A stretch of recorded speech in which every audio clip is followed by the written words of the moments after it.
এবং আমি দিনের শেষে বলবো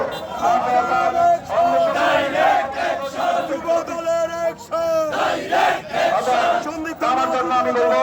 আমাদের মধ্যে বিষয় আমি যে সকল আমরা সকলের নাম করে অর্থাৎ স্বেচ্ছাসেবক দল সংগঠনের উপজেলা আহ্বায়ক শফির আলম সামে সাধারণ সম্পাদক মোহাম্মদ শাহরুখ হোসেন ট্রফি দলের সভাপতি হিসেবে উপস্থিত আছেন মোহাম্মদ সুমন। আমি আপনাদের মঞ্চ থেকে নেমে যাওয়ার জন্য অনুরোধ করবো ইউনিয়ন দায়িত্বে যারা রয়েছেন আপনার ব্যাংক নেমে যাবেন এবং ইউনিয়ন সাধারণ সম্পাদক আজিমপুর মোহাম্মদ এহসান উপস্থিত রয়েছেন বাউল ইউনিয়ন সভাপতি মোহাম্মদ